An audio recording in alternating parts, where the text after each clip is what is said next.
कि भारत की न्याय पद्धति का नाश हो जाएगा तो भारतीय समाज टूट जाएगा। ऐसे ही मैकॉले एक बात और कहता था। मैकॉले की लिखी हुई एक चिट्ठी है मेरे पास, उसकी फोटोकॉपी। लंदन में एक लाइब्रेरी है, उसका नाम है इंडिया ऑफिस लाइब्रेरी। वहां से मैंने निकलवाई है।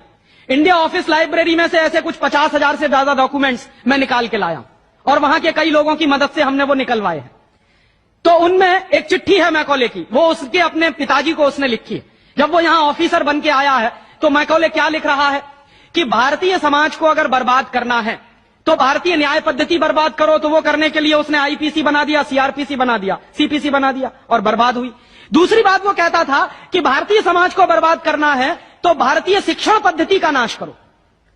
तो मैकॉले कहा करता था कि जो भारतीय शिक्षण पद्धति है, वो खुद मानता था इस बात को, यह दुनिया की सबसे ज्यादा विकसित और सबसे अच्छी पद्धति।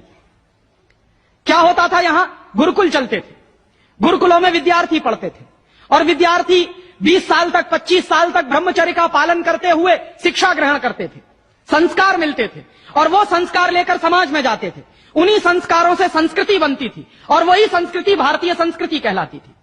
ऋषि थे, मुनि थे, बड़े बड़े ज्ञानी थे, महात्मा थे, वो गुरुकुलों को चलाया करते थे और सारे के सारे गुरुकुल जो चला करते थे उनमें वेदों का अध्ययन, पुराणों का अध्ययन, उपनिषदों का अध्ययन, जो भारतीय ज्ञान है, जो भारतीय मनीषा है, उन्हीं सब का अध्ययन संस्कृत के माध्यम से कराया जाता था। मैकॉले ने क्या किया कि गुरुकुलों का नाश अगर करना है तो उसने एक कानून बनाया। क्या कानून बनाया? संस्कृत में जितने विद्यालय इस देश में चलते थे, हिंदुस्तान में अंग्रेजों के जमाने में, उन सबको उसने इल्लीगल घोषित किया, गैर कानूनी। और उसने प्रतिबंध लगा दिया कि संस्कृत भाषा के माध्यम से कोई भी गुरुकुल चलेगा उसको अंग्रेजी सरकार मान्यता नहीं देगी। तो मान्यता किसको देगी? अंग्रेजी के माध्यम से जो कॉन्वेंट स्कूल चलेंगे उनको अंग्रेजी सरकार मान्यता देगी। और उसके लिए बाकायदा उसने कानून बनाया। उस कानून का नाम है इंडियन एजुकेशन एक्ट। और यह इंडियन एजुकेशन एक्ट लागू हुआ 1858 में, आज से लगभग 140 साल पहले। तो 140 साल पहले जो कानून लागू हुआ था अंग्रेजों के जमाने में, वही कानून आज भी चल रहा है। उस कानून के आधार पर मैकॉले ने क्या किया? संस्कृत के माध्यम से चलने वाले गुरुकुलों को बर्बाद कर दिया, कानून बना के उनको बंद करा दिया। जो उनमें अध्यापक होते थे, गुरु होते थे, उनको मार पीट कर अंग्रेजी सरकार जेल में बंद करती थी। जो विद्यार्थी अध्ययन के लिए जाते थे उनको रोक दिया जाता था, उनका अध्ययन ना होने पाए उसके लिए समस्याएं खड़ी की जाती थी। और दूसरी तरफ कॉन्वेंट स्कूल चालू कर दिए और उसमें अंग्रेजी के माध्यम से शिक्षण देना शुरू किया।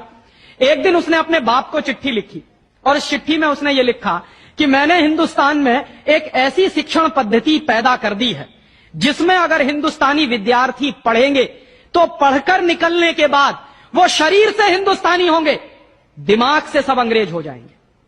वो देख रहे हैं, अभी देख रहे हैं। तो शरीर से हिंदुस्तानी और दिमाग से अंग्रेज। तो मैकॉले दूसरी बात लिख रहा है उस चिट्ठी में कि जब वो शरीर से हिंदुस्तानी और दिमाग से अंग्रेज हो जाएंगे तो अंग्रेजों के हिसाब से सारे काम करेंगे। और वो विद्यार्थी जब कॉन्वेंट स्कूल में से निकलेंगे तो सबसे ज्यादा गालियां भारतीय संस्कृति को देंगे, सबसे ज्यादा गालियां अपने मां बाप को देंगे। कैसे? मॉम और डैड कह के। डैड माने होता है मरा हुआ और मम्मी माने होता है शव। इजिप्ट में आप जाइए, मिस्र एक देश है, वहां पे ममीज कहा जाता है किसको? मरे हुए आदमी के शव को। तो हमारी मां हो गई मम्मी, मम्मी, और पिताजी हो गए डैड। आया कहां से ये? मैकॉले ने डाल दिया हमारे दिमाग में।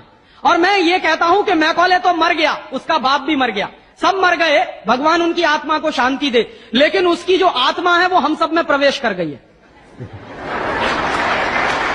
और कैसे प्रवेश कर गई है? मैं आपको ये इतिहास की सच्चाई बता रहा हूं कि जिस जमाने में मैकॉले ने इस देश में सबसे पहला कॉन्वेंट स्कूल खोला था कलकत्ता में, वो कॉन्वेंट स्कूल चला नहीं, बंद हो गया। क्यों बंद हो गया? क्योंकि कोई भी भारतीय मां बाप अपने बच्चे को कॉन्वेंट में पढ़ाने को नहीं भेजता था। अंग्रेजों के जमाने की बात बता रहा हूं। अंग्रेज अपनी पूरी ताकत लगाकर भी इस देश में कॉन्वेंट स्कूल चला नहीं पाए, लेकिन अंग्रेजों